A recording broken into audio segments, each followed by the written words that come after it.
Good evening and welcome into game number 2 of the third night of the UCL Americas 2023-24 season. Alongside my partner, Paul Mokeski, I'm Craig Beta, and we're so glad you can be with us wherever you're tuned in from around the Americas or around the world. This one is a Group C matchup between Flamengo of Brazil, which stormed back to take an overtime win over Recuerda Maccabi on opening night. Good thing they had a night off last night because they spent a lot of energy coming back from 15 down in the second half to force overtime. Flamengo was led by Gabriel Galvanini and Guy Deodato, both of whom topped 20 points. And Paul Mokeski, Flamengo nearly gave that game away. Is it good to have that day off between to kind of get yourself settled down as you head into the second game? Yeah, Craig, I think it's different if you come back and win a game, then you want to play right after it the next night. But if you kind of hold on by the hairs of your chin and pull out a game, you kind of want to have a day to recuperate and also kind of look at what happened at the end there. So, yeah, I think this day off will help them in the game tonight. Boca, on the other hand, fell last night to Recuerda. They nearly completed a 13-point second-half comeback, actually taking a fourth-quarter lead before faltering down the stretch. And, Paul, they're going to have to get over last night's disappointment. And in order to do that, they're going to have to shoot the ball much better. They actually led, if not dominated, most statistical categories, but shot 37% overall and just 19% from three-point range, with more than half of their shots coming from beyond the arc. And, Paul, did you ever have a player where you just said, look, if you shoot another three-pointer, I'm going to cut your arm off? It wasn't quite that bad for Boca, but, I mean, when you shoot that poorly from long distance, it makes it awfully difficult to keep shooting that shot. Yeah, and like I said before, like I tell a player, yeah, but coach, I'm open. Yeah, you're open for a reason. They want you to shoot because you can't make it. But, the problem is if you're a decent shooter and you're getting open shots as a coach, you don't want to tell them not to do it, even though they miss a few. But at some point, you have to, reevaluate and start driving to the basket. And last night, they won all the hustle points and the rebounding, and they were everywhere and took over the lead. And then just lost at the end because, like you said, Craig, they couldn't put the ball in the basket. So, it's a fast turnaround, but you have to put that behind you as soon as you can. That's over, guys. Let's refocus, and things will be better today. As we mentioned a few moments ago, we had a big comeback, and we had just another big comeback prior to this game. Franca and Obras. Franca prevailed 94-87. Franca led by 24 points in the fourth quarter for Obras. Cut it to 5 with a minute to play, and they actually had a couple of opportunities after that to get even closer. As Greg, we see our officials coaches. Oh, go ahead, sorry. That's okay. As we see tonight's officials, Krishna Dominguez of Mexico, Carlos Velez of Colombia, and Jason Steele of Canada. And there are the starters for Boca Jrs. Hey, Craig, I was going to say that's what drives us coaches crazy is momentum is bare out there, and it changes so fast. And, sometimes as a coach, I was up by 20 points, and we make some silly turnovers, and we let them hit some threes, and I call timeout. We're still up by 16, but I'm mad. They don't understand that 16 can come to 5 really quickly because momentum in basketball and a lot of sports it's a dangerous thing to mess with. There you get a look at head coach for Boca Juniors, Carlos Duro. He's assisted by Emmanuel Quintans and Gonzalo Perez. We'll get the starters for Flamengo in just a moment. Now that's Eurobasket right there. That's with the flag and the fans. You love to see that. Coaching in the Olympics in 2012 and the World Games for Great Britain. We played in Spain, and we played in France, and it's just a different type of atmosphere. It's cool to see there tonight. Oh, it's an absolute riot in person. I mean, it's a good thing you wear headphones because you can go home with a splitting headache from the drums and the horns and everything else. And they never stop, right? They just keep going. No, they really don't. As we get a look at Gustavo Conti in his 6th season with Flamengo. Starters for Flamengo: Gui Deodato, he had 21 points. Franco Balbi, Didi Luzada, Gabriel Galvanini, who had 27, and Marco Filippovidi, who had 9. And we talked about respect for a foreign player being named captain. How about Franco Balbi, an Argentine, a captain in Brazil? Yeah, that's unusual, and that's especially, and Craig, you've done so many of these games that's more unusual than the people think. You really have you usually have one of your countrymen that's a veteran that's been around, even if they're not a starter, they're the captain. But that's pretty unusual here.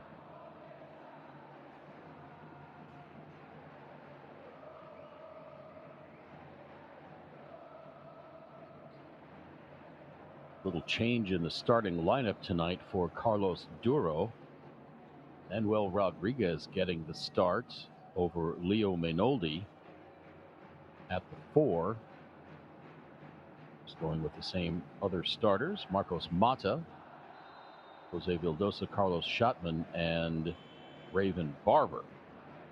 And not the UCLA Mata. No, not Lorenzo. Just one T, not two.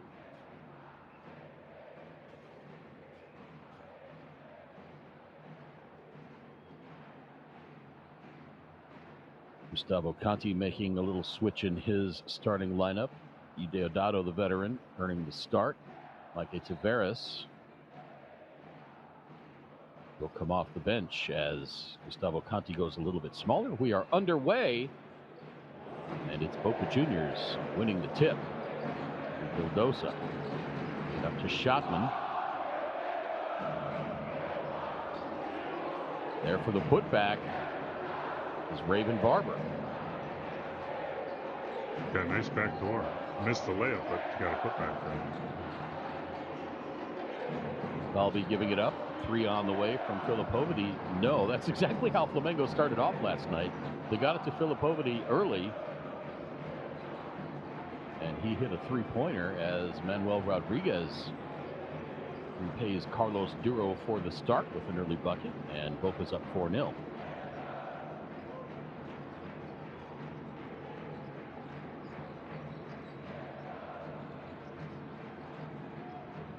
Balbi outside to Galvanini.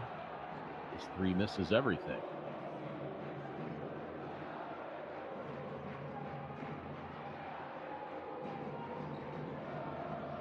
Boca is going to have to get a little bit more out of Carlos Schottman tonight.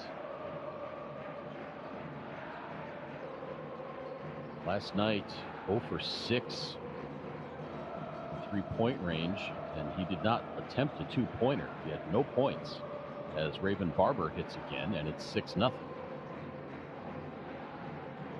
Yeah, Boca's coming out with a strong start, and we talk about momentum. You need to get a basket here to stop their momentum a little bit. Balbi into the corner for Lozada. His 3 is short. Rebound grab by Vildosa.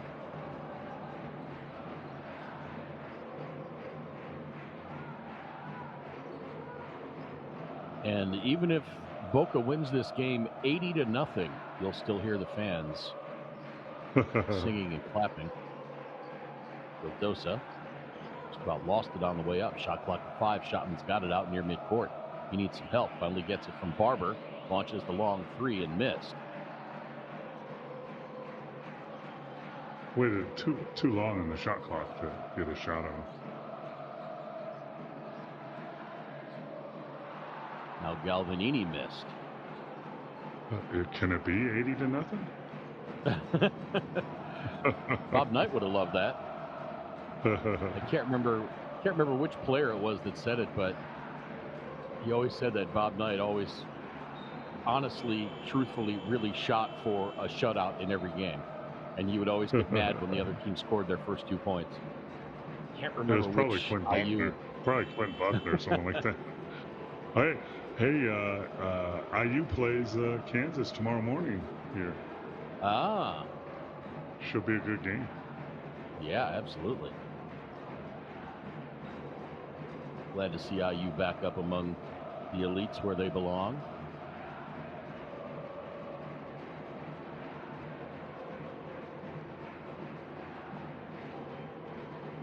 You see the Flamengo coach trying to, put a sub in, try to shake things up because obviously hasn't been the start that they were looking for. Shotman around the screen by Barber, pushed up toward near midcourt. Shotman gets it back, shot clock at 5. Barber fades away, no.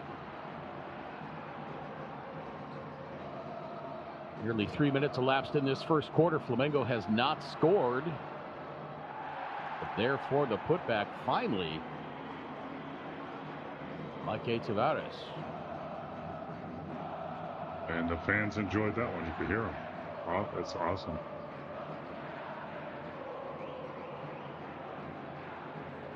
That was a 2-pointer, I believe, for Marcos Mata. No, they scored it a 3. It's a good sign that those shots are going in early for Boca. Yeah.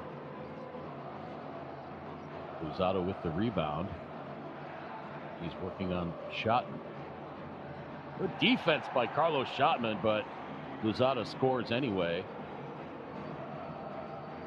Just nice post move, little drop step there. Like to see that. And that's going to be a block. I think he was in that restricted area. Yeah, he had position, but like you said, Craig, isn't that restricted? I mean, that's going to be on. Players. I used to tell players all the time, well, the only bad things happen in the restricted area. You either get a block call or someone dunks on you. That's the only things that can happen in the restricted area. Or you take the ball out. Nothing good happens in the restricted area. Kind of like what they used to tell us at church. Nothing good happens after midnight.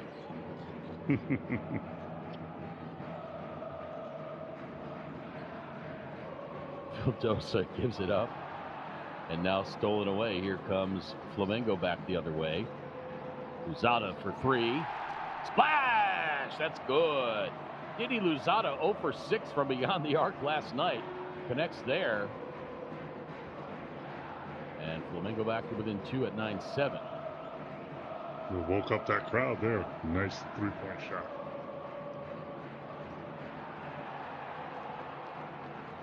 Balby got bottled up and then turned it over.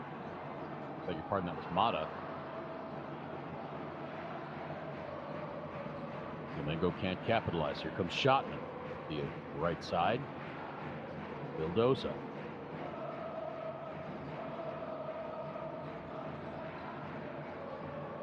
Bounce pass underneath to Barber. He's too deep. Boca works it around the outside. Vildosa for 3, no. Beautiful ball movement, though. Wow. Deodato gives it up. 5 minutes to play, first quarter.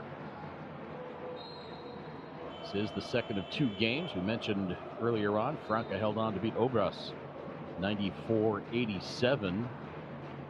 Got 2 games tomorrow as we get into groups A and B. It'll be Quimsa and Sao Paulo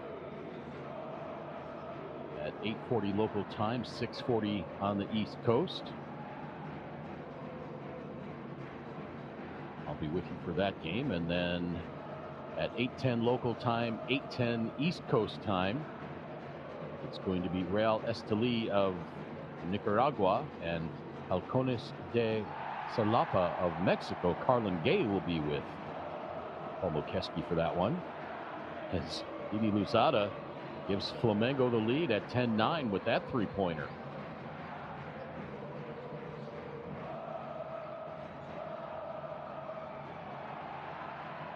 Barber misses. And now Flamengo looking to extend the lead for the first time. Machado.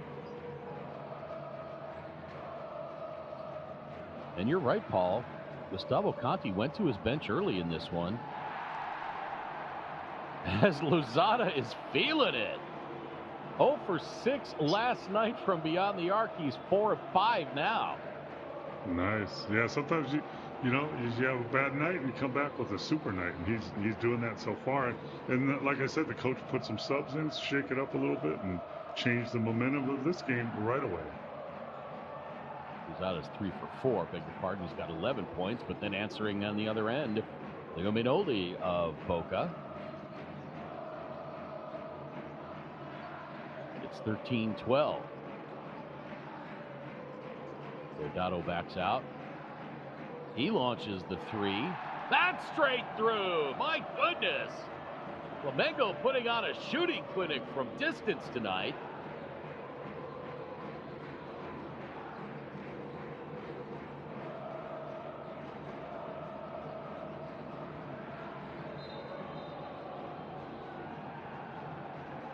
I think they've hit 4 in a row.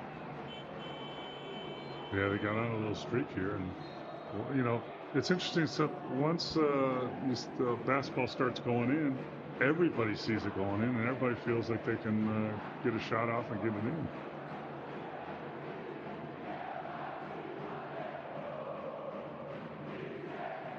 I think they're chanting your name, Craig.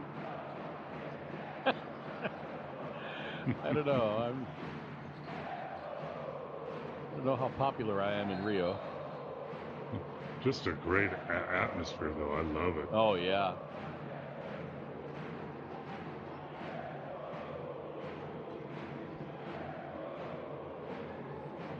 The foul was on Gabriel Galvanini. And Boca looks to cut into this 4-point lead inside 3 minutes to play first quarter. Schottman gets it back. Minoli gives it up to Vildoza. Shot clock at 7. Down to Schottman. No, beg your pardon. They were trying to get it to Sebastian Vega. Pass a little too wide, and that's a Boca turnover. Yeah, throwing those long distance bounce passes very rarely get through the intended target.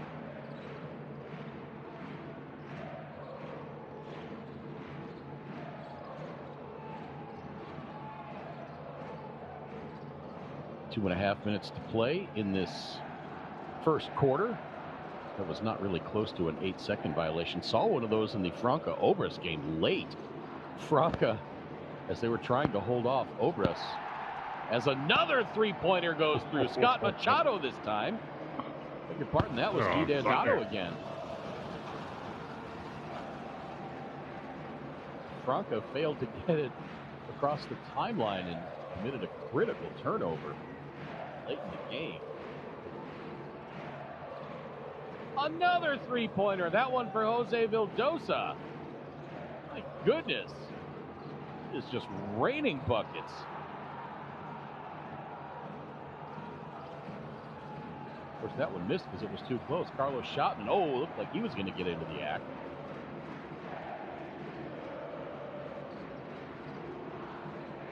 Machado on the drive. Stolen away. Here comes Boca. Manuel Rodriguez fouled on the way up. It's going to be... He was trying to make a statement there. I thought he was trying to throw that one down. Foul's going to be on Kyle Manfio.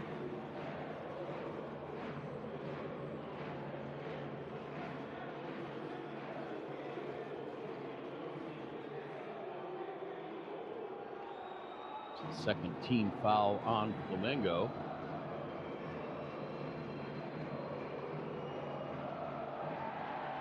First free throw is short for Rodriguez. He's getting taunted a little bit in this event. Craig, this is sometimes when you're a visiting team and you got a crowd like this, you make a free throw, shut them up a little bit. Maybe not tonight, though. I don't know if that either stops. No. I think there's a designated section that regardless of what happens on the floor, they just keep singing and chanting and then let everybody else cheer when stuff happens. Deodato to inbound.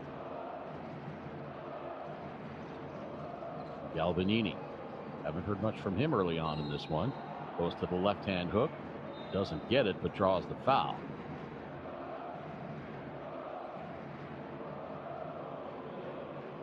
Gabriel Galvanini last night, 27 points, 10 rebounds, 2 steals, 2 blocks. He was 11 of 17 from the floor, including 2 of 5 from three-point land. He played 39 minutes and 30 seconds in that overtime game.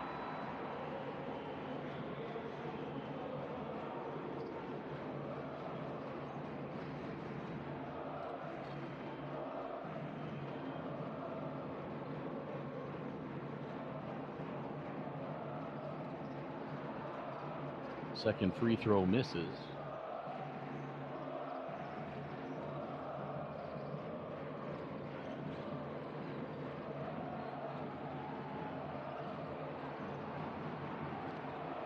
Great hustle there for offensive rebound. Yeah, offensive rebound by Jose DiFilippo. Tipped out by Martin Cuello. It's important for Boca here on the road to keep executing, keep taking good shots, and then get your hustle possessions like they just did on the offensive glass. That's the way you can win on the road in front of a tough crowd. Juan Guerrero to inbound, 10 on the shot clock, 52 seconds on the game clock. Guerrero looking, finally finds Manuel Rodriguez. He hands it off to Sebastian Vega. Now DiFilippo. Now Leo Minoldi for 3. Splash! That one, my goodness.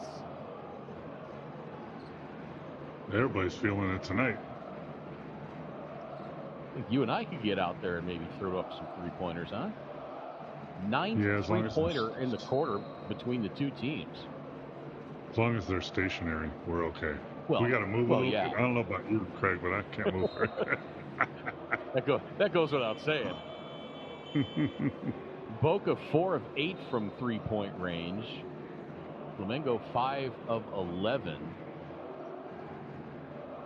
And now Guy Deodato has a seat on the bench. He sits down with 6 points. Back outside. Lozada finally misses from 3, but there for the tip-in. Who got that one? I think that was... Yeah, it was. I think that was Galvanini. He's got 3 now. Left-hand scoop high off the glass won't go. DiFilippo, another offensive rebound. 3 on the way from Mainoli. That one misses. And a whistle as the first quarter comes to an end. Entertaining first quarter as Flamengo takes a 3-point lead here at Maracanazinho. This is the 2023-24 BCL Americas December window. We are back in just a moment with second quarter action.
22-19 in favor of Flamengo over Boca Jrs as we head to the second quarter. Alongside Paul Mokeski, I'm Craig Fada. Hope you've been enjoying this one so far. A lot of three-pointers thus far in this game. Our fans across the U.S. watching on FanDuel TV, in South America on DirecTV, and around the rest of this big wide world of ours on the BCL Americas YouTube channel. Welcome in, everybody, to Mercadinho in Rio. Home court for Flamengo. Welcome into an old-fashioned shootout. Yeah. Great. In that first quarter, Flamengo 5 of 12 from three-point range. Boca 4 of 9. Didi Louzada 3 of 5 all by himself. He's got 11 points for Flamengo.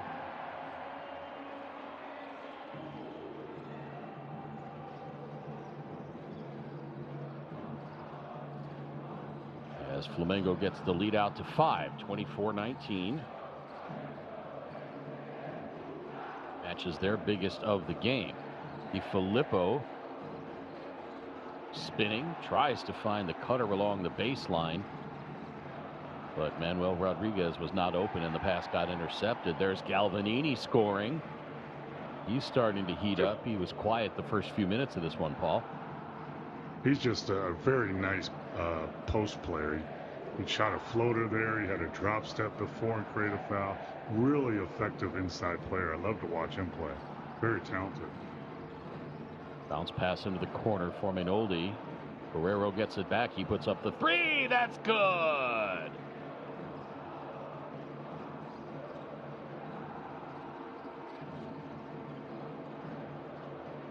Everybody's getting into the act. I'm telling you, man, throw us a ball. Did you ever shoot any three-pointers? Yeah, later in my career, in Milwaukee, and then in Golden State. It was started, Bill Laimbeer started shooting threes, Jack Sikma shooting threes, the bigs. Yeah, was that a result of the European? Was that a result of the European influence? No, it wasn't there yet. No, it wasn't there yet. It was more of a result of the illegal defenses in the NBA that you could go ISO on one side of the floor, 3-on-3 or 2-on-2, and us other guys would spread out towards the three-point line and then step in when it got too crowded, and they would kick it out for the three. But it became more pick and pop for bigs. I turned into a pick and pop guy, not necessarily to the three, but to 20 feet. So it wasn't necessarily European influence back then. It is now for sure, but more just started with necessity. Started, I guess, with Tony Kukoc, really. At least in the NBA. I mean, the 4s and 5s were doing that forever. Maybe Drazen Petrovic. Oh, hook pass over the head. Di Filippo finishes. Wow. Put that one on a highlight reel.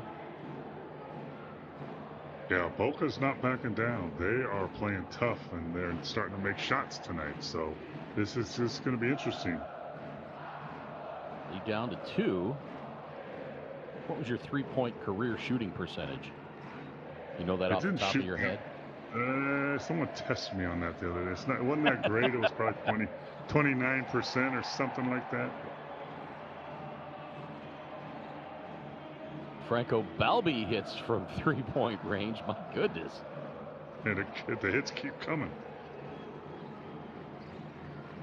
Look at the stat sheet here real quick and see how many different guys have hit from three-point range. 1, 2, 3, 4 for Boca.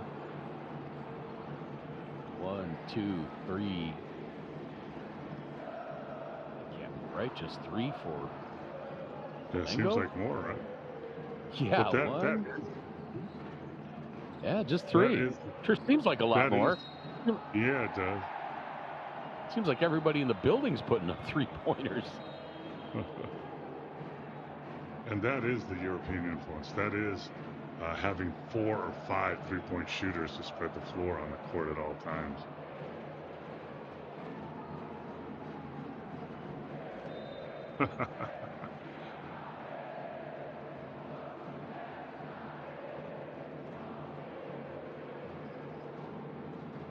All right, Mo, according to Wikipedia, your career three-point shooting percentage, what did you say?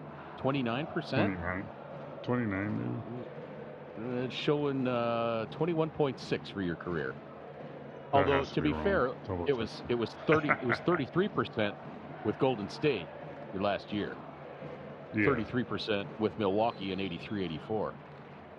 The thing is, when you don't shoot that many, miss really comes down. But I was a pick and pop, and I was a spread the floor guy later in my career. Low post player early, pick and pop guy, spread the floor later.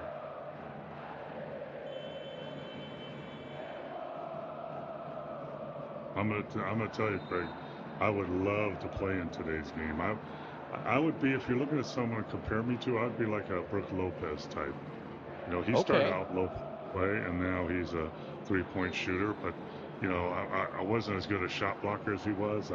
You know, I could rebound in my area, but I would be able to knock down threes. So that's kind of the role I would be probably playing in today's game.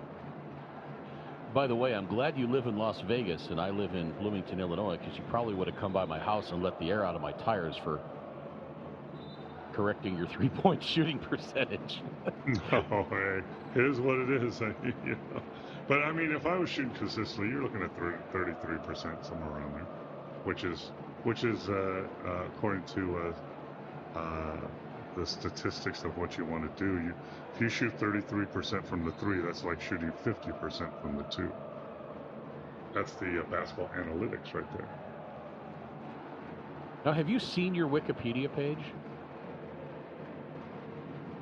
Not for a while, I don't think. I want to know. I want to know who edits this page, because there's a couple of funny elements on there. It said you were known for your use of the Barbara face, which struck fear into opponents. I don't know who wrote that. I don't even know what that means. And then it says you were also known to yell loudly, "Why hello," during free throw situations. I don't know who's writing that. I mean, that sounds like a fake page there. I don't know what's going on there.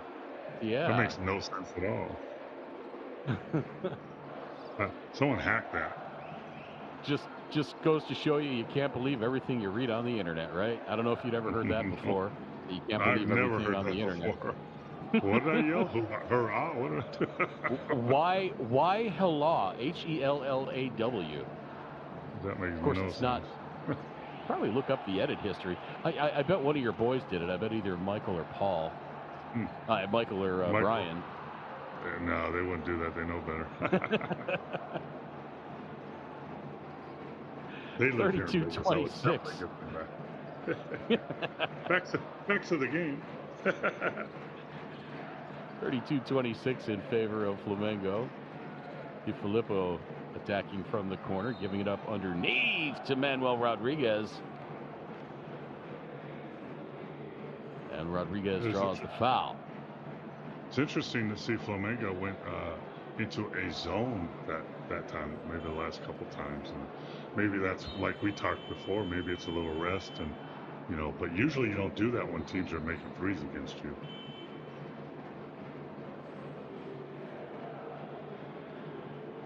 So Manuel Rodriguez to the free throw line. He's 1 of 2 from the stripe tonight.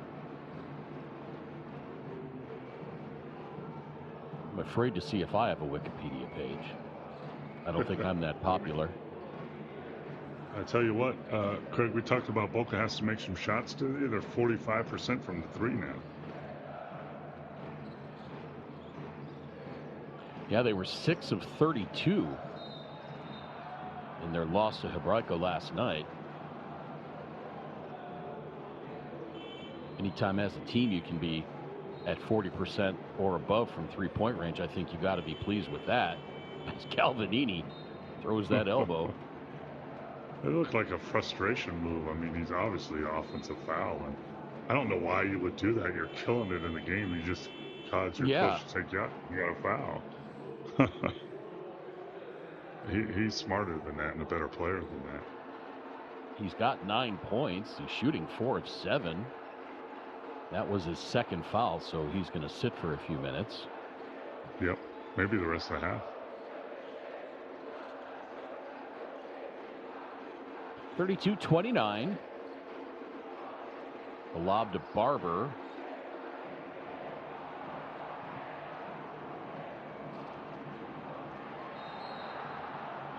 Oh, and Mike Tavares misses the dunk, but they call the foul. That's a great foul, because if he makes that dunk, the place goes crazy. Oh, yeah.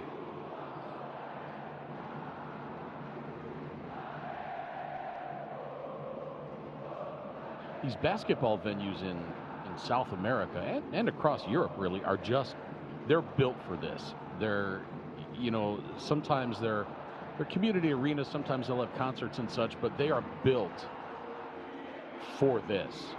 And it's just such a great atmosphere. You know, it's not a cavernous 20,000 seat arena where, you know, you only get 5 or 6 or 7,000. It's a 7,000 seat arena, and you get a big game, and it is full, and it is rocking and rolling. It is such a fun atmosphere. Yeah, it's also not made for hockey like a lot of the arenas here in the U.S. So they don't have the boards out and all that stuff, and that makes a huge difference. Not a lot of hockey played in South America, to be sure.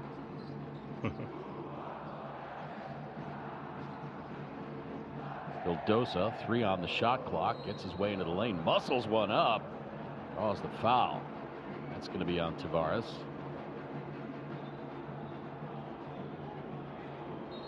As Tavares raises his hand. Can't remember if we featured our officials prior to the start of the game. I think we did, but let's run them down again. Cristian Dominguez of Mexico, Carlos Velez of Colombia, and Jason Steele of Canada. They have their hands full tonight, Craig. It's getting really physical out there. Yeah. And I love what FIBA does with the officials. They usually have a 3-person crew. Well, they always have a 3-person crew, but they're almost always from 3 separate countries, and they're almost never from countries that are participating in the game, certainly not in international competitions. At the club level, you might see somebody, I think we've had a Brazilian official in one of our games so far, but we've mostly seen officials from countries that are not involved. Cristian Dominguez of Mexico. We've got, you know, Halcones de Salapa coming up tomorrow, but he probably will not work that game. Yeah, it just makes sense. Another 3-pointer as Flamengo stretches the lead out to 6. Franco Balbi waking up in this one. He's got 7. He only had 4 all of last night.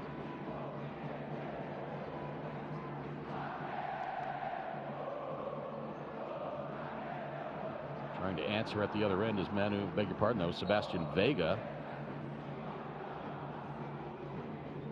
Hey, it looked like he rushed that or something. It was really flat, man. No chance of going in.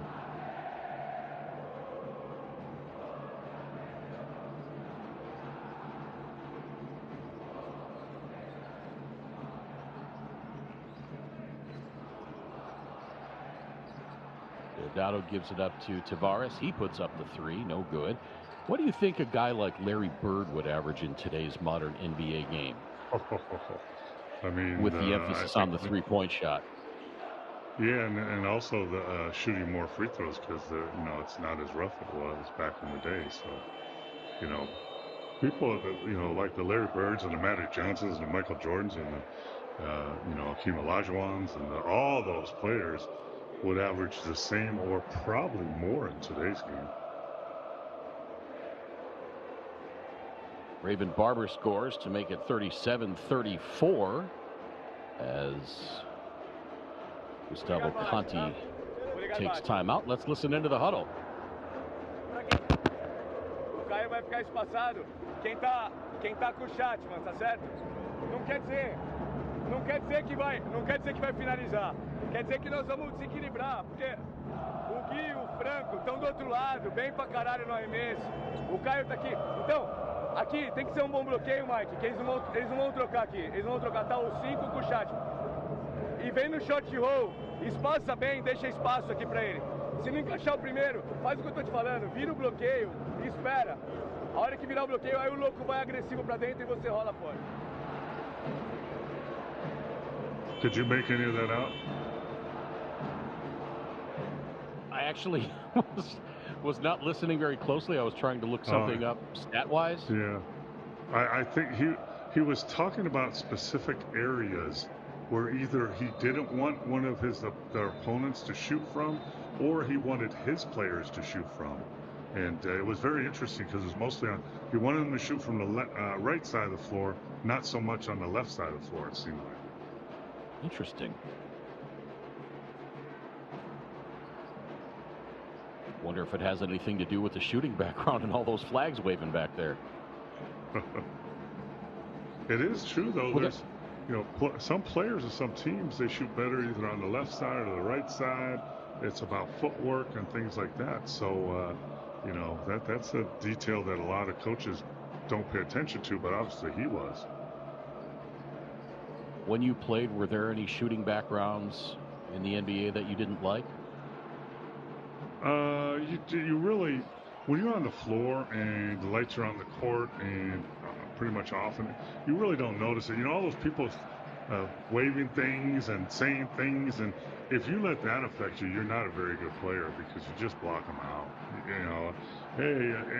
But you know what? I think I heard you in Chicago yelling at me one time. That's entirely possible. Good stuff. Manuel Rodriguez scores.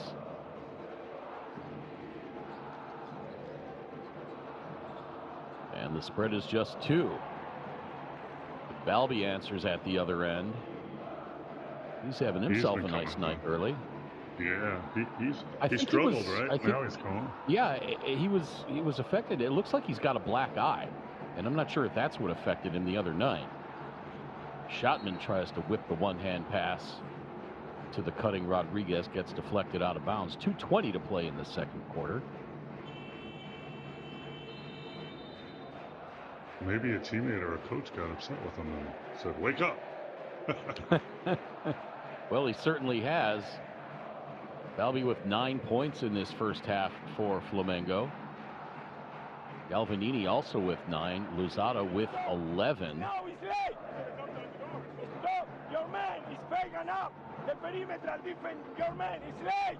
When the perimeter attack the paint, it's late. Don't go back. Don't go back. Please, more energy in defense. Salida. Understood that. Please, more energy on defense. Yeah, and before that, what he was talking about is they're shooting threes, gentlemen. Stop running to the paint in transition and run out to the three-point line so you can stop them from shooting those threes. Ah, wants them to go to the wings instead of the paint. Yeah, that's hands something on the shooters. Yeah, when you like the Golden State Warriors or the old Phoenix Suns, or there's teams that fast break that way, and if you run to the paint like you usually do with the normal teams, they're just going to kill you from outside, and I think that's what he was talking about. We have to get to their shooters. Usually, in transition defense, you protect the basket first, then you stop the ball, then you get to shooters. And I think with a team like this, instead of protecting the rim, you get to shooters first. 8 seconds to shoot after the deflection. Mata for 3. Missed. Coming up on 2 minutes to play. And an entertaining first half, although the scoring seems to have slowed. It's still been an entertaining first half.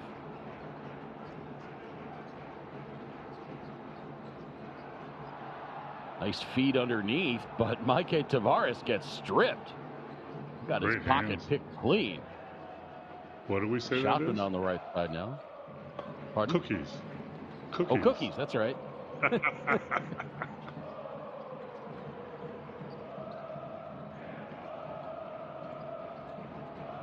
Vildosa gives it back up to Schottman. 3 on the shot clock. Schottman launches the 3. That missed. And Schottman's got to get frustrated because he's gotten the ball a number of times in Boca's first 2 games out beyond the 3-point arc with less than 3 seconds on the shot clock.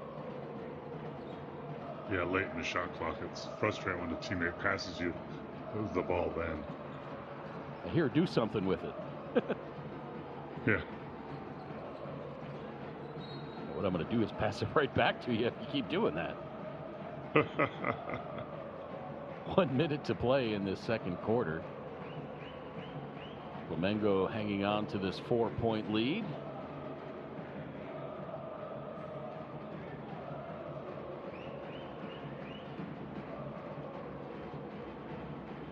I believe that's Vega going to go to the free throw line.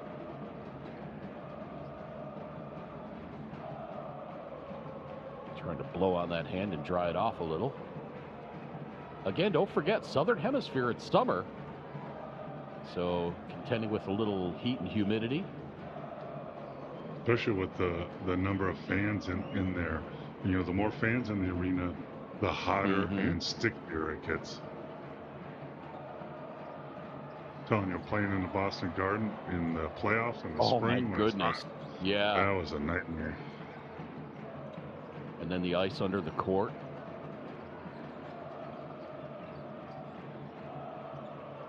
We had the opposite problem at U.S. Cellular Coliseum in Bloomington, Illinois, for our pro team. We had the ice under the court, and the arena was freezing cold.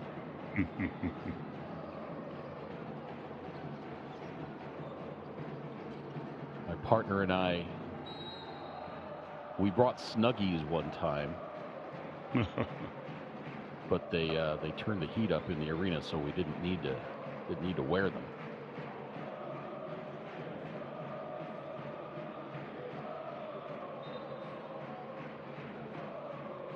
That was an interesting call.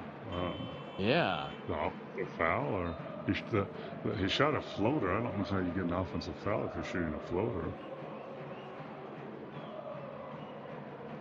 You see that right eye of Franco Balbi as he has a seat. He's been kind of an unofficial assistant coach for Gustavo Conti. Yeah, he's been one of their leaders.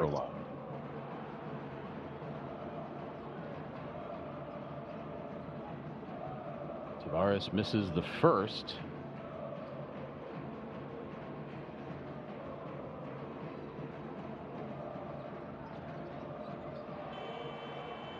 Swishes the second. It's 40-36. And now Boca takes timeout. Teams have cooled off from beyond the arc. Flamengo 7 of 17 now, 41%. Still more than half their shots from 3-point range, though. Boca, they've cooled off to 5 for 14 for 35.7%. 14 of their 29 field goal attempts have been from 3-point range, so just under half.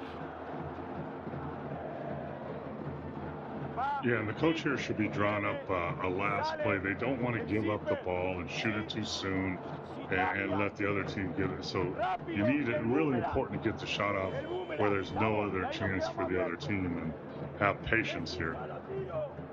Son 26 segundos. Empezamos a jugar con 12, con 11. ¿Está claro? No un solo tiro. No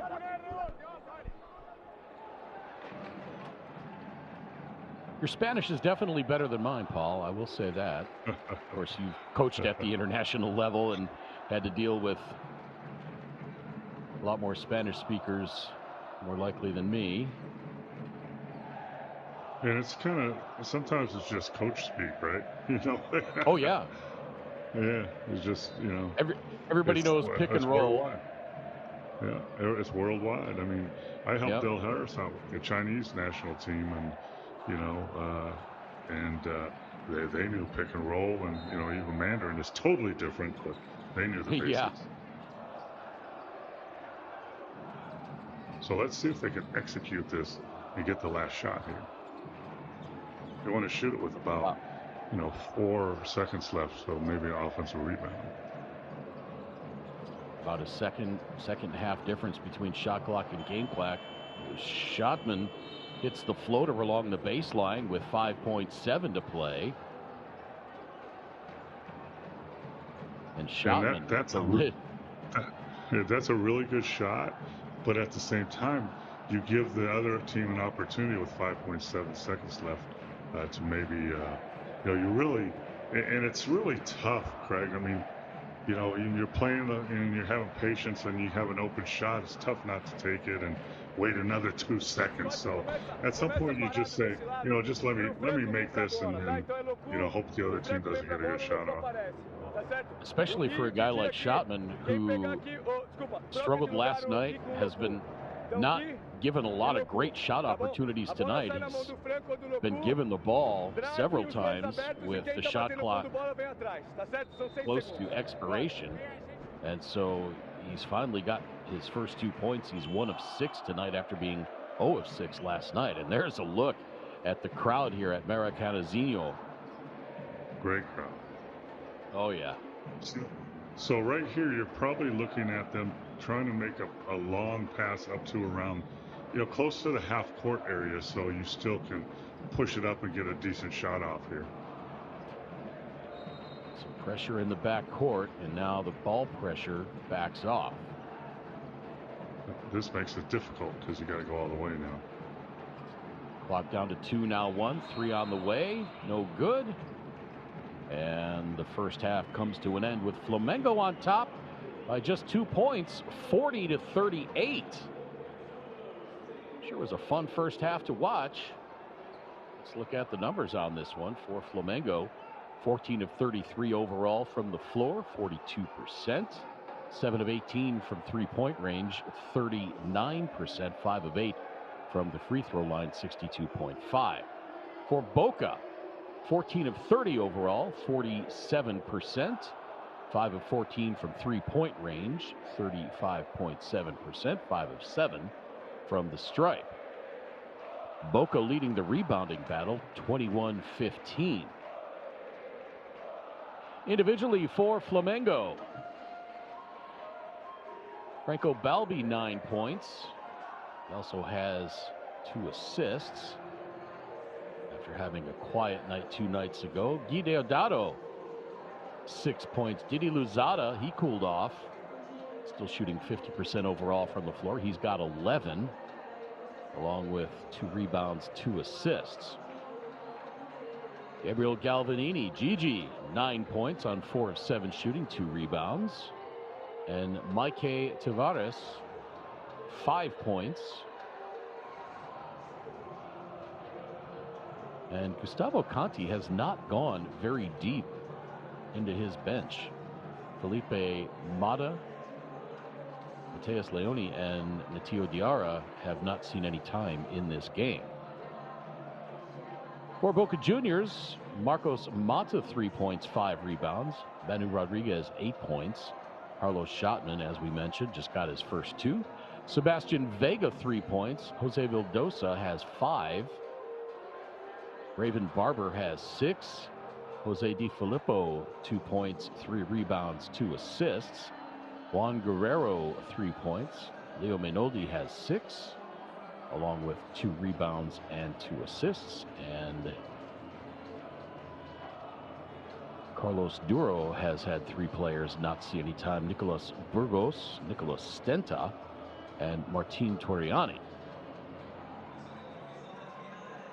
All those numbers add up to a 40-38 lead for Flamengo as we go into the locker room at halftime. Paul Mokeski, this one's been entertaining. What do you look for in the second half? Well, I think, the shooting has been, at a high level early in the game. It's cooled off. But one thing that really stands out is it's a clean game. Boca only has 6 turnovers, which is really good, but Flamengo only has 2 turnovers for the whole first half, so only 8 turnovers between the two teams. So besides the hot shooting to start with, I think the defense tightened up a little bit, but it's such a clean game. They're not making many mistakes with the basketball, so there's a little chance to make those long runs like we've seen with some of these other games. Each team has only committed 8 fouls apiece in the first half. Again at halftime, 40-38. Flamengo leads Boca Jrs. And we are back with second half action in just a few moments.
40-38 in favor of Flamengo coming out of halftime.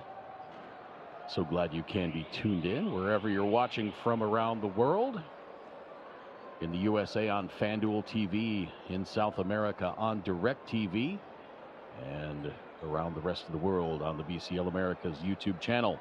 Alongside Paul Mokeski, my name's Craig Fada. Hope you've been enjoying this one so far. It's been a lot of fun to watch. Had a three-point shooting barrage early. Teams cooled off a little bit, but it's still been an entertaining game nonetheless here at Maracanãzinho in Rio, and we are back underway in the second half.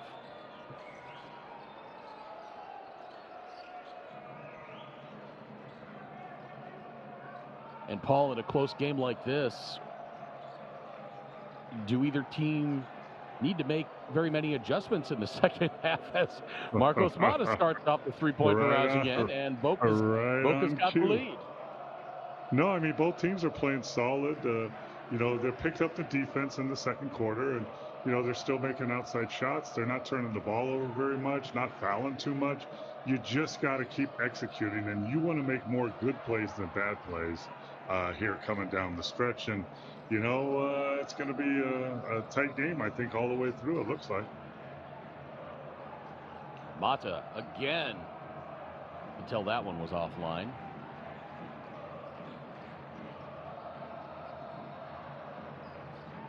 Flamengo tries to answer. Flat-footed rebound by Galvanini. I would look for Galvanini to take up. I would look for Galvanini to take over a little bit more like he did the other day. Luzada misses from three. Vildoza the rebound. Up ahead to Rodriguez. Couldn't quite gather himself for a shot as the defense got back. Now the floater off the glass. I'm not sure if he was trying to pass that or shoot that. That was an awkward looking shot. Yeah, I think it was an underhand pass, not wise pass. And we just talked about how well they took care of the ball and then make a silly pass like that. Just make the easy pass. That's what coaches want.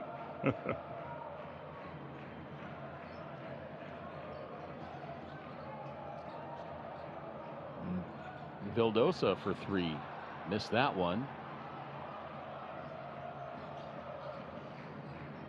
Flamengo still looking for their first bucket of this second half. Three on the way, missed by Deodato. Schotman bringing it up court now. Around the screen by Barber, and a foul on Luzada.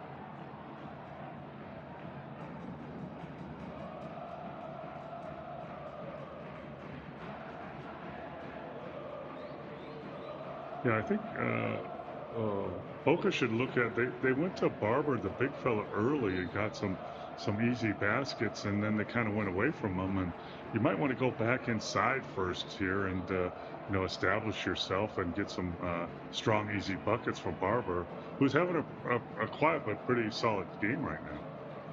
Yeah, 6 points, 4 rebounds. Schotman gives it up to Barber, as you counseled Boca to do. Not that they could hear you, but coach had the same thought. And at the other end, Luzada scores from in close. And now Flamengo back on top. That was the first lead that Boca had since early in the first quarter. Schotman for three. Barber tried to tip the rebound but could not corral it. Boca had an early 7-point lead. They got off to a hot start, leading 6-0,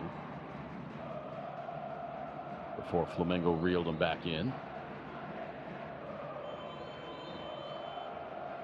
Really good decision here. You know, instead of taking the three, take it to the basket. Really nice drive to his right, strong, getting the foul.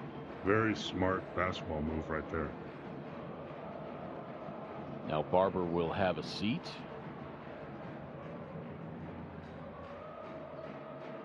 To be a little early for him to come out in this third quarter. It's not like he's in foul trouble. That was only his second.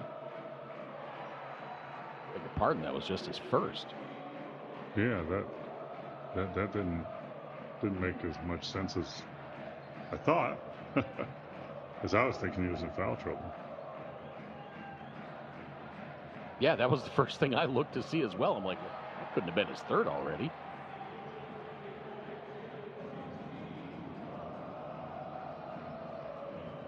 .44-41 now. Vildosa. Left side to Mata. He fades away from 12. And just like that, Marcos, Mata has come to life in this second half. And showing a little bit more to his game than just shooting threes.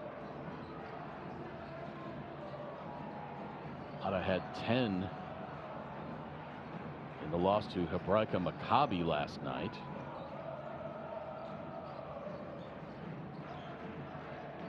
Boca looking to regain the lead on this possession. Schottman the lob to Rodriguez, working baseline, poked away, and it's good defense. Going to be really off Rodriguez. Good. Yeah. He bodied him up and reached in with his offhand. Very nice.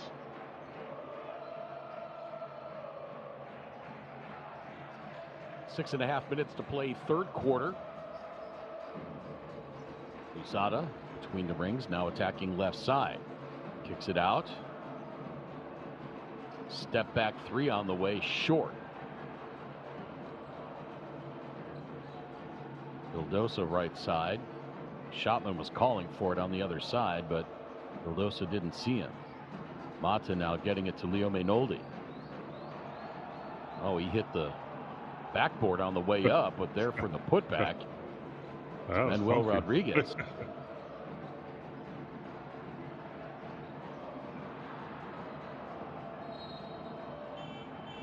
So Boca back on top by one, and Flamengo turns it over.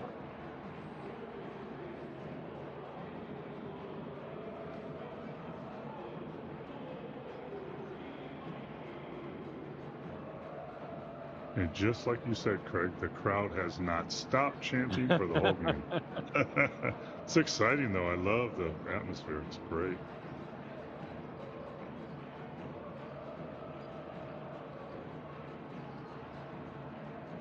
Three-pointer from the left wing, missed by Mainoldi. And here comes Flamengo looking to tie, or rather take the lead, I should say. Luzada skips his way into the lane, misses, rebound tapped up off the glass. No, Mainoldi finally tracks it down. Here comes Schottman, zipping the pass up ahead to Rodriguez, and he lays it in with the right hand. Beautiful pass from Carlos Schottman. That's the way to get out and run. Get an easy basket. That's what you need to win these tight games. Coming up on 5 minutes to play, third quarter.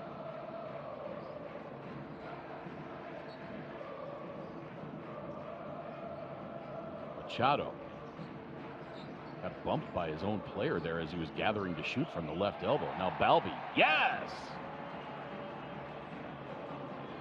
And he's having a good game, despite the black eye. Mainoldi. Down to Mata, back outside. That three is good. Mainoldi hits from three-point range. And it's a 4-point lead now for Boca. Mainoldi 3 of 6 from three-point range, and an offensive foul. I believe that was Machado. Actually, that was Galvanini. We've seen Galvanini do this. Yeah, it's although I don't think Craig, that one was quite as egregious. Yeah, but like post players, you can't go through people. When you get the ball in the post, you need to move the defense side to side to get them to moving, and then make your move. You can't go through people like that. It just, it's just an offensive foul waiting to happen. Vildosa up top. The shot whips the pass to the wing. Shot fake. Mainoldi. Did he travel? He must have traveled.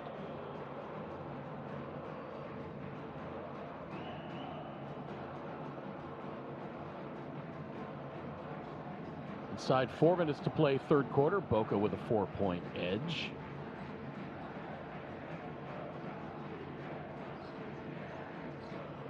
Martin Cuello picking up the dribble. Shot clock at 7. Machado tries to weave his way through traffic. Shot clock down to 4. Machado gets it back, launches the 3 and misses.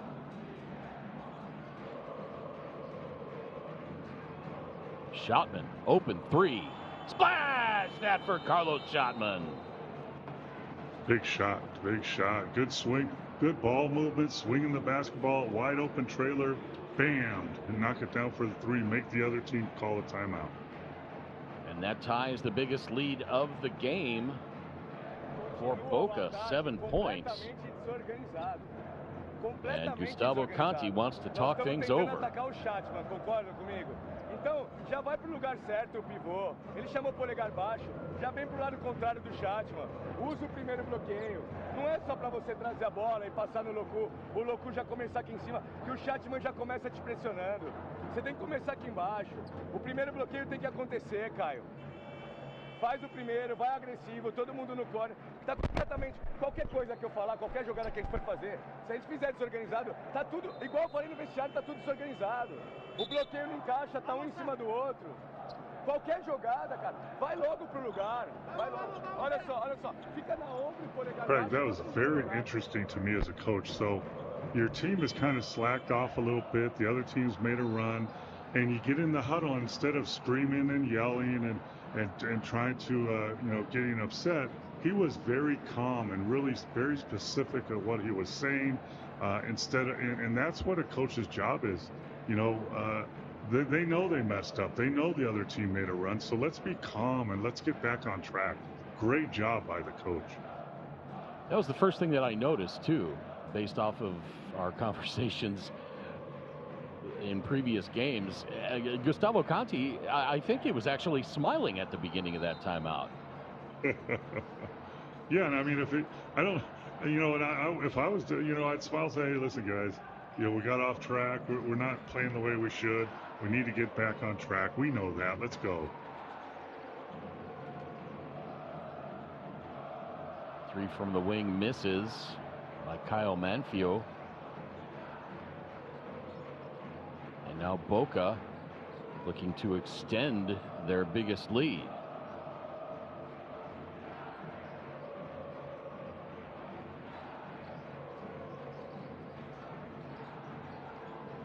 Three on the way from Vildosa, that just missed.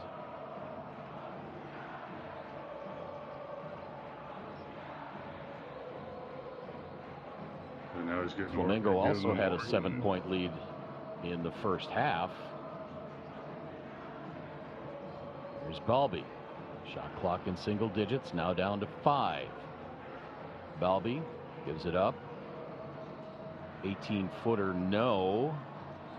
Rebound tapped, ping-ponged around. Finally tracked down by Tavares. And Flamengo gets another shot at it. You know what I'm noticing, Craig, is that both teams are tipping the ball a lot. Rebounds they're tipping, loose balls they're tipping. Instead of just grabbing it, you got to go grab the ball. But there's just a lot of tipping, and you're taking your chances when you're tipping the ball around.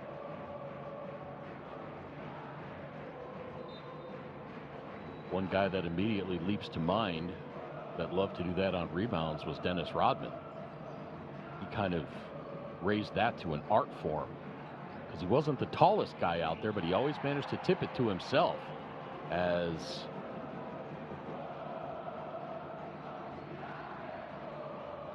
Cuello hits the runner.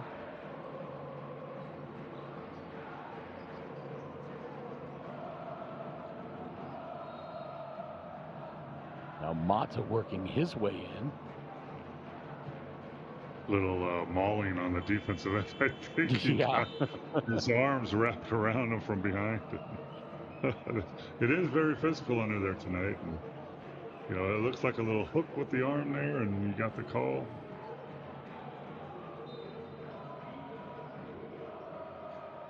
At 50 to play third quarter. Boca by 5.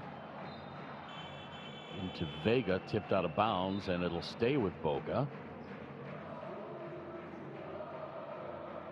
This last minute and 49 is important to Boca. They have to keep this lead. They can't slough off, give up 3 or 5 points in the lead.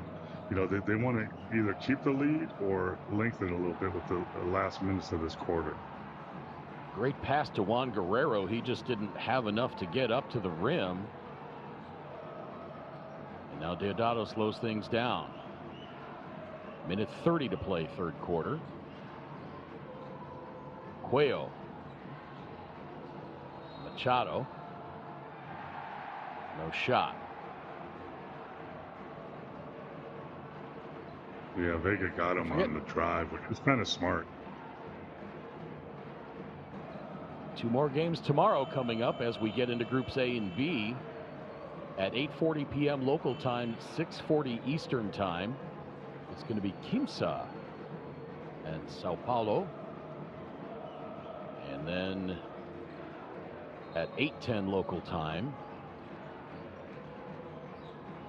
which happens to be 8:10 Eastern time in the U.S., it's going to be Real Estelí and Halcones de Xalapa of Mexico.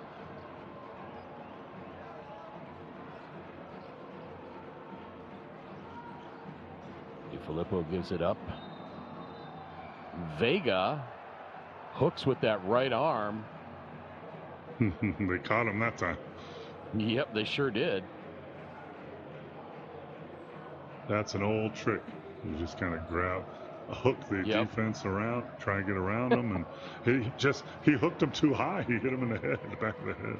Well, Machado's only 6'1", and he ducked down, so yeah, he took that elbow to the back of the dome.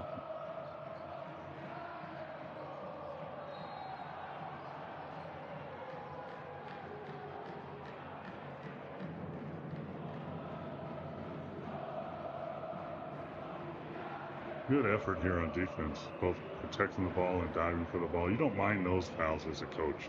They're aggressive. They're, you know, trying to get a possession. It's the silly ones over the limit now. Flamengo with 1 to give. Deodato goes left. Shot clock down to 5. Deodato pulls up for 3 and misses. De Filippo the rebound. Pass up ahead to Rodriguez. Draws the foul. That was a tremendous pass, even get it to all the way to Rodriguez over the defense. Looked like a quarterback. Yeah, that was a Tom Brady special there. Although Brady's retired now, so I guess we have to say it's a Patrick Mahomes special.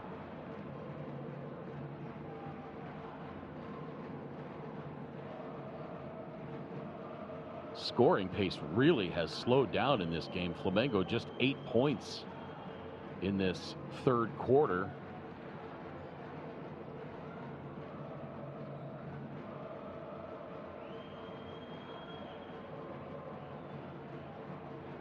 Boca with just 15.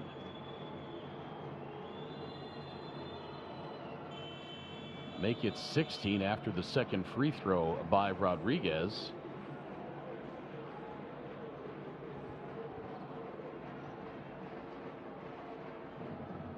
And now Leo Minoldi has a seat. 55-48.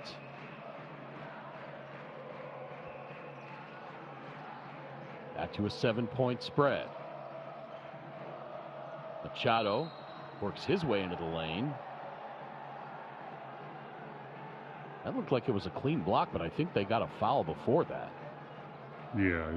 And, you know, obviously, Flamengo wants goaltending, but I don't think it was. That was a wicked crossover by Machado. Yeah. You can take the ball to the backboard, you just can't take it off the backboard. Right.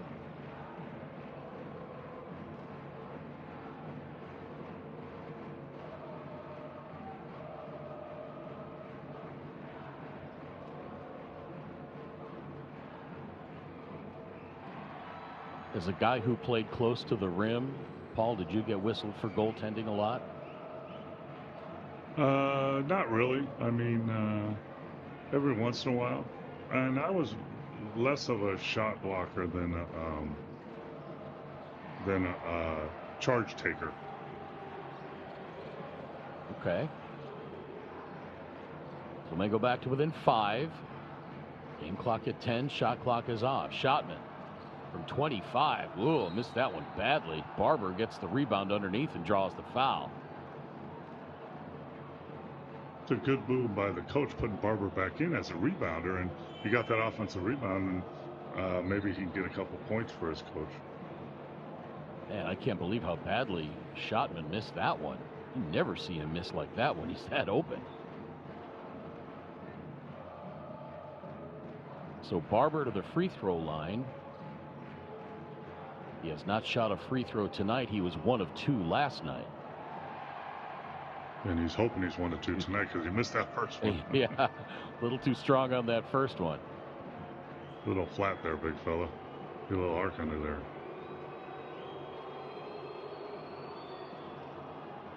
That one flat as well, but it rolls in. 56-50, 4.7 to play in this third quarter.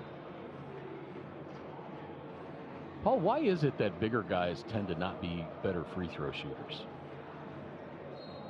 Well, I think sometimes it's your size of hands. It's weird on the basketball, but you know, I played with a great free throw shooter, Jack Sigma, 7-footer that made free throws. Rui Tomjanovic, 6'9", he made free throws. You know, I think it's just repetition, and you got to work on it. Jack Sigma played collegiately just down the street from me at Illinois Wesleyan University, as we go to the fourth quarter with Boca on top now by the score of 56-50. As we look at the shooting numbers, Flamengo 17 of 50 overall for 34%, 7 of 27 from the arc, 26%, 9 of 12 from the free throw line. Boca 20 of 45 for 44%, 8 of 23 from three-point range for 35%, and 8 of 11 from the free throw line, 72.7. Boca leading the rebounding battle, 33-26. As we look at the individual numbers, Franco Balbi 11 points on 4 of 7 shooting, 4 boards, 5 assists for the veteran. Martin Cuello 2 points. Guy Deodato a quiet night tonight so far, but I've seen him erupt in the fourth quarter in games and rescue Flamengo, particularly last year in the playoffs. Deodato with 6. Didi Luzada 15 points on 5 of 11 shooting.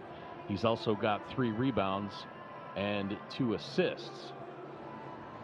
Scott Machado has 2 points for Flamengo.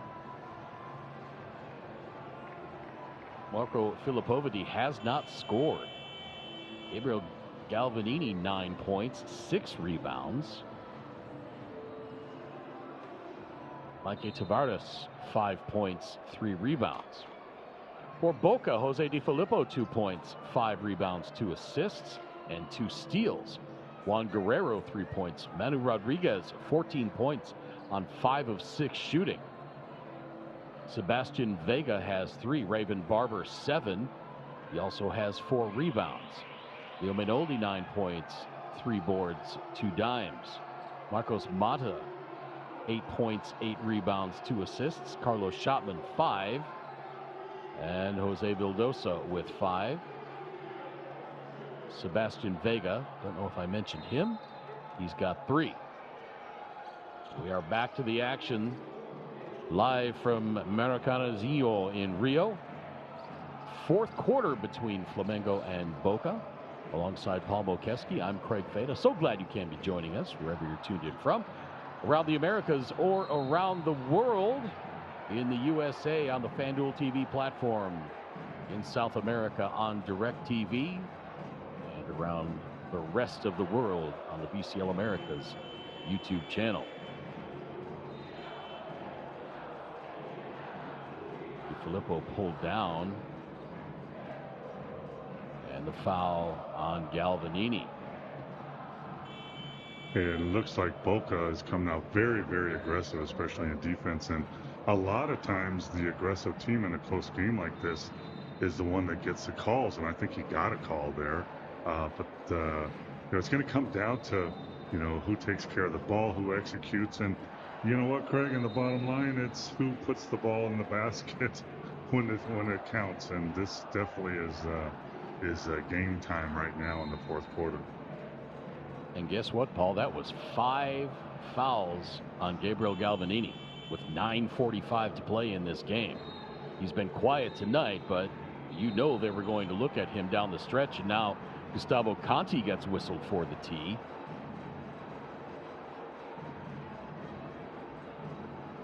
Yeah, Not sure what he was so upset about. Well, it was a questionable call, I believe. I think the guy landed awkwardly, but you got to control yourself. You can't get a technical right now.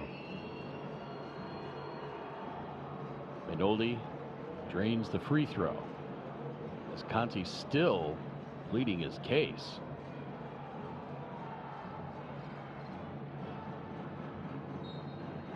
We talked about it before. Fans in the U.S. not accustomed to the international game. Maybe some of you tuning in.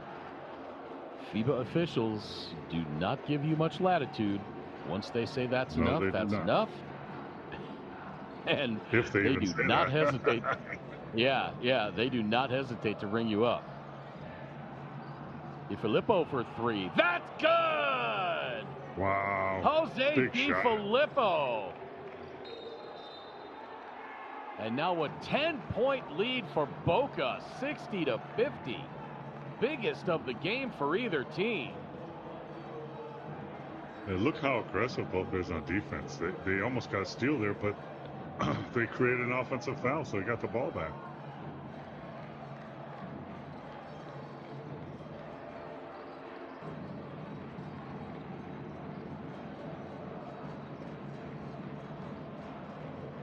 DiFilippo, give it back to me. Minoldi, now Mata. And they were not paying any attention to the shot clock. You got to get some help from your bench there. Of course, their bench at the other end.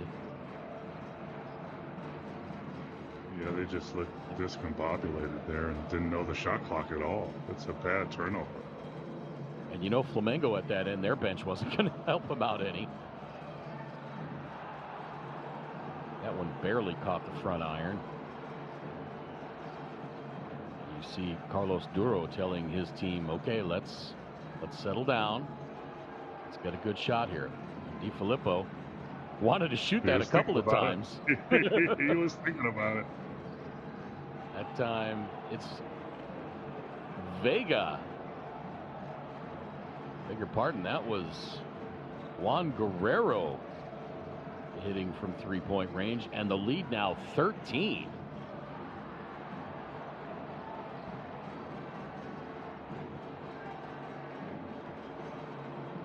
And the wheels kind of coming off right now for Flamengo. They're going to have to regain their composure. I think another bucket here, and Conti's going to take time out. Well, we know how these games change. There's still 8 minutes left. Machado for 3. That's good. Huge shot by Scott Machado.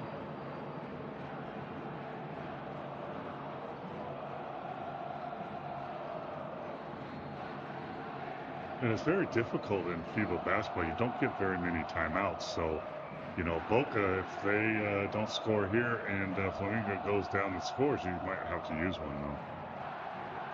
Guerrero bumped twice. No call either time. I think good no calls there. Cuello tried to get his Tavares underneath. Stolen away by Vega. Vega goes up. Cuello lets him go by, and Vega gets the easy layup, and there's the timeout by Gustavo Conti. Boca back on top by 12, 7:09 to play. That was just a play where they got the ball. Boca was running, and it looked like they tried to do the foul, stop the fast break, but he split them, and the referee didn't give him that call, and he got a layup out of it. Você tá pelo Mike, tá? Nós estamos tudo pequeno, nós precisamos todo mundo no rebote, tá certo? Nós precisamos todo mundo no rebote. E sair rápido, Nós temos 12. 12 pontos, mas tem 7 minutos ainda. Ontem estava muito pior o jogo. Antes de ontem estava muito pior o jogo. Agora, olha só. Nós vamos precisar acelerar o ataque, mais ainda. Agora, vou pedir mais uma vez. Vamos acelerar com espaço todo mundo. E agora, mais do que nunca, nós temos que perder o jogo porque erramos o arremesso de 3 pontos. Não forçado, não forçado. Fazendo no máximo limpa, rodando nas costas, dando um drive, um passe a mais, mas não pode hesitar, nem em transição, tá certo? Nem em transição.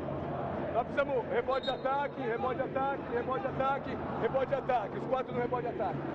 Tá certo não? O tempo inteiro.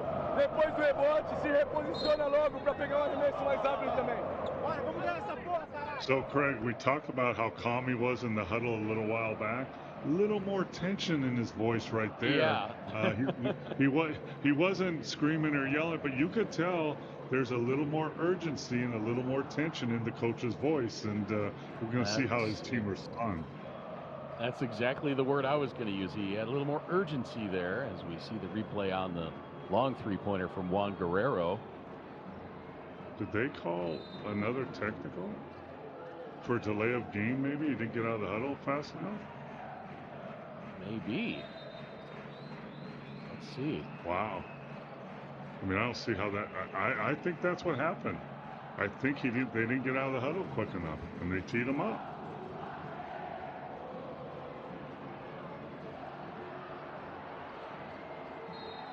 Yeah, it doesn't say on the running play-by-play page on the stat program. It just says technical foul. Yeah, I'm in Actually, Vegas, and they said it was on Scott Machado. Interesting. Yeah, I don't know what that was all about.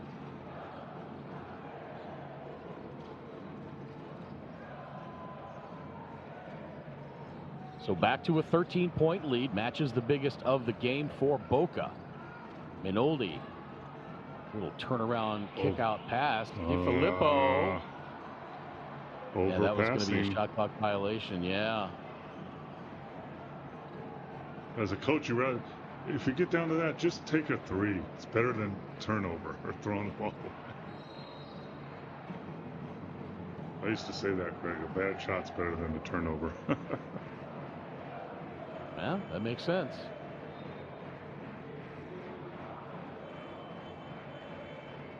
But that's foul committed there by Vega. Violations.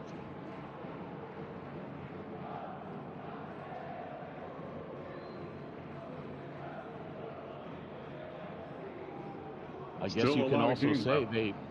Yeah, I guess you can say they burned off 24 seconds twice.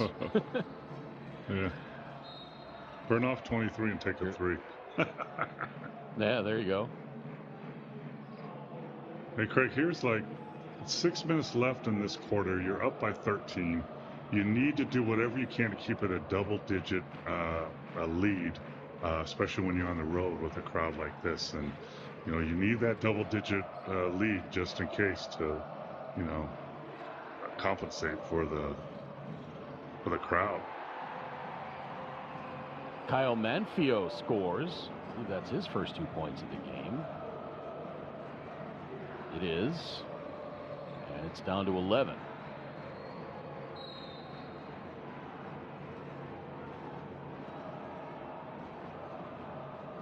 Luzada has 3 fouls for Flamengo. Machado has 3 fouls. Filippo has 4 now for Boca. Vega has 3. No one else with more than 2.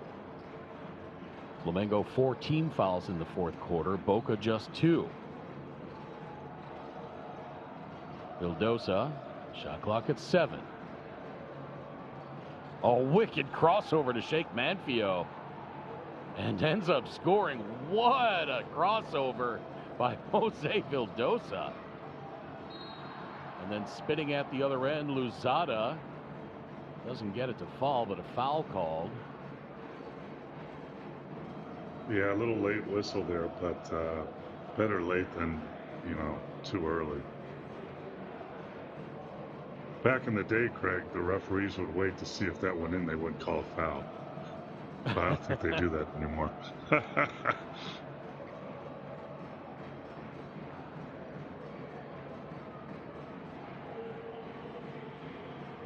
First free throw up and in for Didi Louzada. He was another guy who played heavy minutes the other night in the overtime game. 38 minutes and 41 seconds.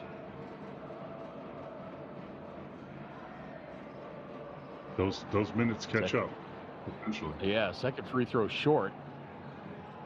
Played only 23 minutes in this game.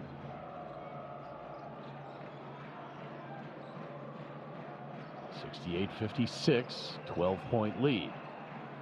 Filippo lost it and got it back.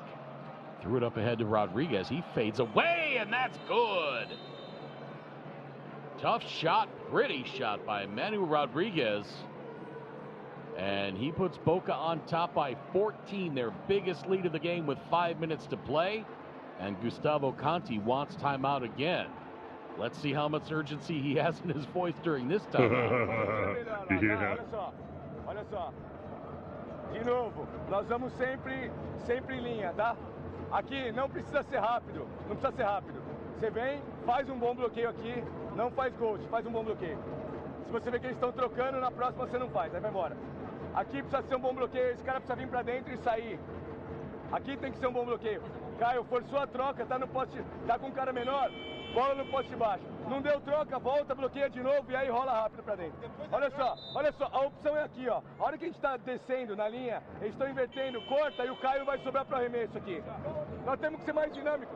Você quando vier em velocidade bloquear, ghost sempre. Ghost e vai pra dentro, não pra fora. E quando vier ali, perde. Pretty much even keel, but I'm just thinking, Craig, thinking back to Galvanini's 2 silly offensive fouls, and he's out of the game with 5 fouls, and he can't help his team now, and that really hurts. He's a scorer, he's a rebounder, and those 2 silly offensive fouls, and you're fouled out of the game, and you can't play here in the most important part of the game. He had 27 last night, had to sit down with 9 after drawing his 5th foul early in the 4th quarter. Let's see what Conti comes up with coming out of this timeout, as Manfio misses. Boca looks in control of this game. They're not panicking. They're rebounding. They're playing hard. They're going to be tough to beat here down the stretch. Yeah, it's awfully impressive in this environment as well. Filippo, beautiful pass up ahead to Rodriguez. He gets it back on the save, and look what he finds, an easy deuce. There you go. Look what I got.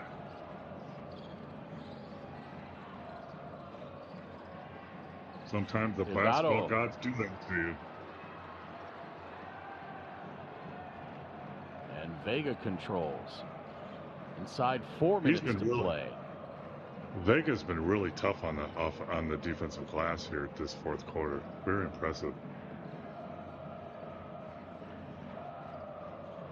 Long 3, missed badly. I take that back. 6 seconds on the shot clock. Yeah. I take that back. Maybe a bad shot's not better than a turnover. I may have spoken too soon. I mean, maybe you take that with 1 or 2 left on the shot clock, but not 6. I mean, come up with a little something there.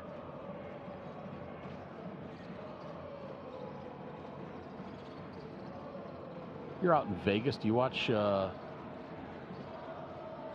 on History, Pawn Stars? Oh, yeah, for sure I have. That's who Gustavo Conti reminds me of. He reminds me of Big Hoss from Pawn Stars. It's been driving me crazy all game. If he drives a Harley, he fits that mold. Yeah, exactly. Vildosa now.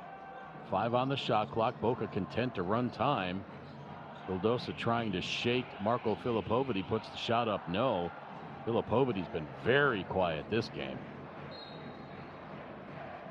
And foul committed by Mainoldi. That's a good foul right there.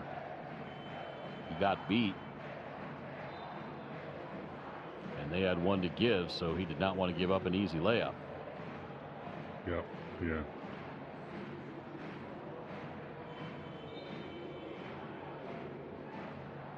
Talked about how quiet Marco Filipović's been. He's played only 15 and a half minutes in this game. He's got no points. He's only taken 2 shots. It's amazing, yeah. But the crowd is still chanting. They're still there. Yep. See if they can will Flamengo to making a run on this one. Balbi getting it back out. Shot clock at 6. Long 3 on the way. No. Very Rebound to good, solid defense. And Tavares and Mata.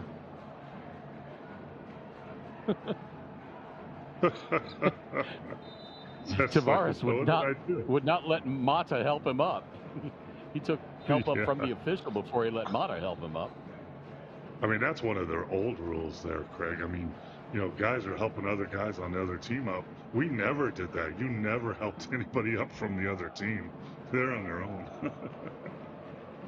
Yeah, I think you see that a little more in the international game as well. And they're going to go to the video to see. Well, I can't imagine too many people did. I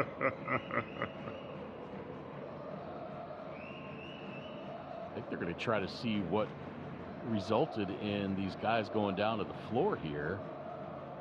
I mean, it looked like he was pushing in the back, and you know, right here he's pushing him in the back, and it's not too bad right now. And then they both just got tangled up. I don't think there's anything there, really.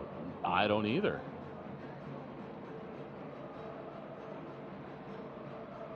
See if we can see something from another angle, but I mean, maybe Tavares' arm was up a little high, but watch his right arm right there. But yeah, there's not a lot there. I think the only reason you blow the whistle right there is to maybe mop up the floor.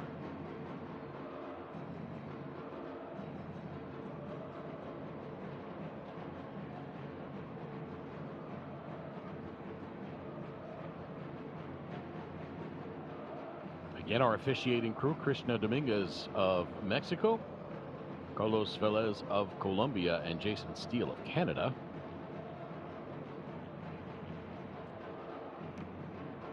Earlier on tonight, Franca defeated Obras. Franca nearly gave up a 24-point second half, fourth quarter lead. Obras got it down to 5 with 55 seconds to play. Had a couple opportunities after that to get even closer, but Franca was able to close them out to push their record to 2-0 in group play. Obras falls to 1-1 after defeating Udek last night 93-75. And so after all that discussion, nothing happened. No call. Yep. No call. A good no call. Coming up on 2.5 minutes to play.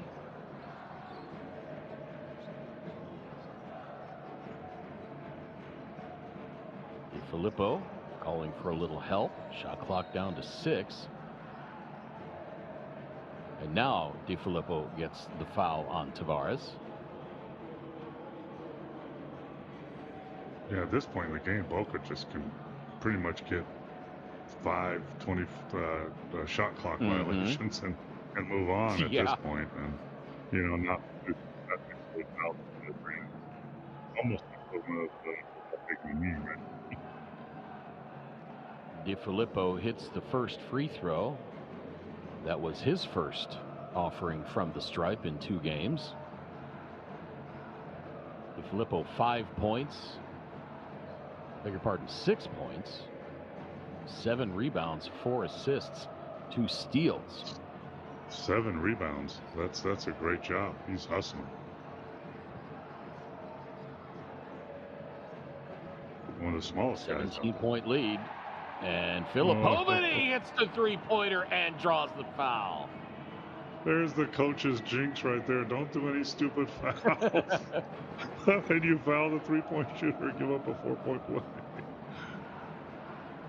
I'm not real, but that's, Craig, that's a lot of the reason I have no hair anymore.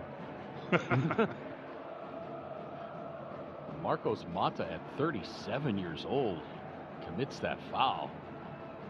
Yeah, that was just silly. Just don't go near him. Keep the clock running. Don't. I mean, anything can happen now with 2 minutes left. Yeah.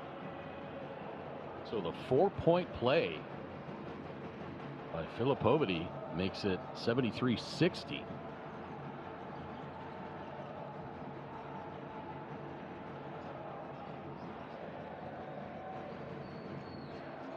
Again, Boca content to run clock. Vildosa double teamed to Mainoldi. Now the 3 by Di Filippo, and that is good. Huge job by Jose Di Filippo. Just perfect execution. That's the dagger right there.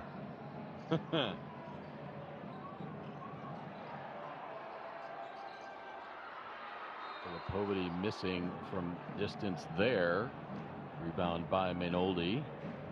And another foul.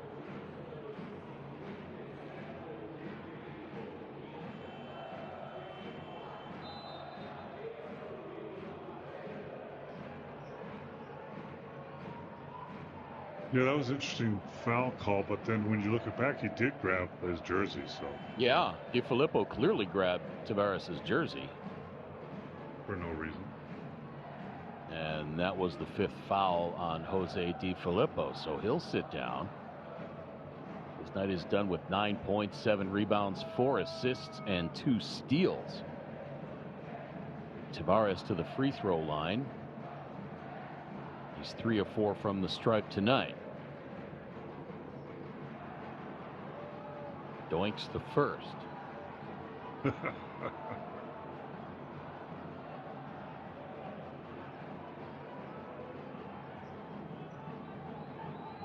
Just very impressed with the way Boca has played all game.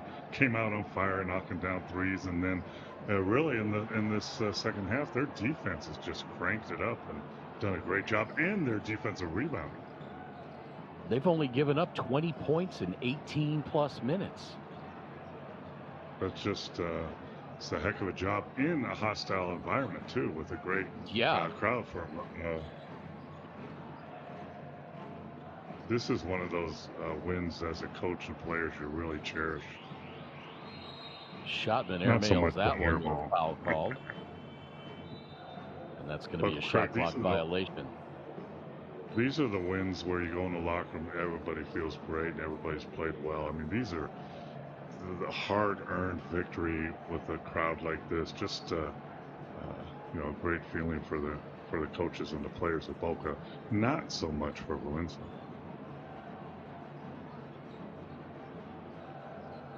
And don't forget, Boca had to do this not only in the hostile environment, but coming back off of a heartbreaking loss last night to Hebraica Maccabi, 69-62.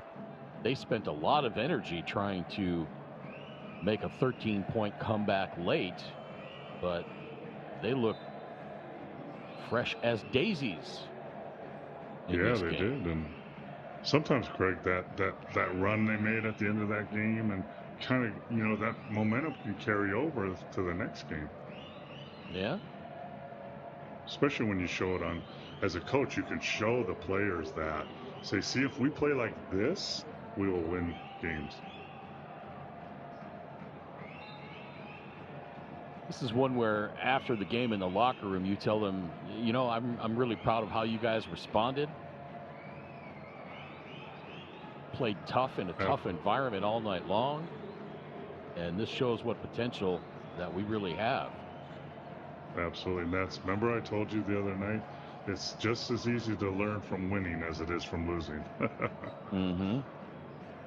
Great job by Boca, too, to keep this ball moving. I don't think it's hit the floor. Very impressive. Now Vildosa The drive and the layup.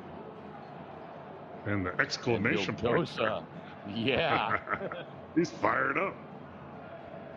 Good for him. 70. Good for them. 8-60.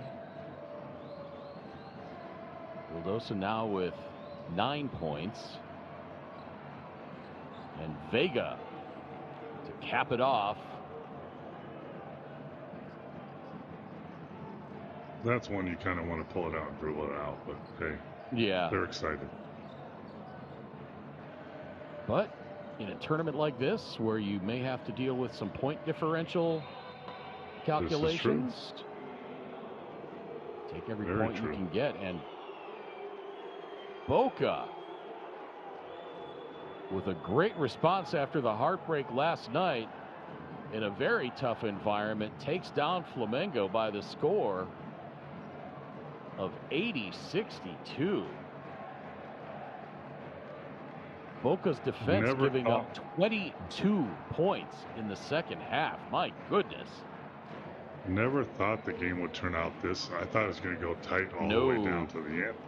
But like you said, Craig, the Boca's defense just set the tone in that second half. Let's quickly run through the numbers on this one. Flamengo 31% from the floor, 24% from three-point range, 13 of 19 from the free throw line. Boca, meanwhile, 48.3% overall, 11 of 30 for 37% from three-point range, 11 of 15 from the free throw line. For Flamengo, Franco Balbi, 11 points, 4 boards, 5 assists. Guy Deodato, a quiet night for him, 8 points, 2 rebounds. Marco Filipovidi, the 4-point play late in the fourth. Didi Luzada, 16 points. He was hot early. 4 rebounds, 2 assists. Mike Tavares, 5 points, 4 boards. Martin Cuello, 2 points. Gabriel Galvanini fouled out with 9 points, 6 rebounds. Scott Machado, 5 points. Kyle Manfio had 2.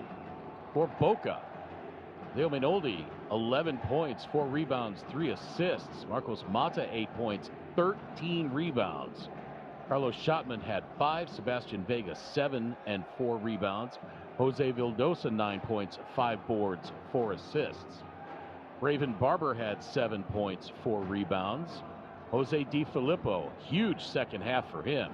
9 points, 7 rebounds, 4 assists, 2 steals. Juan Guerrero, 6 points. Manuel Rodriguez led all scorers with 18 points on 7 of 8 shooting. And that rounds out the scoring on this one. Paul Mokeski, Boca awfully impressive in this game.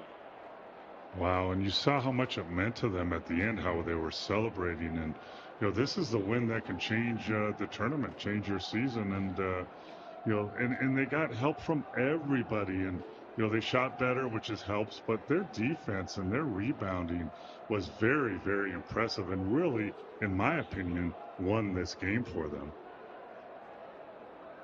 2 games tomorrow as we get into groups A and B. It's Quimsa and Sao Paulo. And then Real Esteli and Halcones de Salapa. Again, the final score from Maracanazinho in Rio.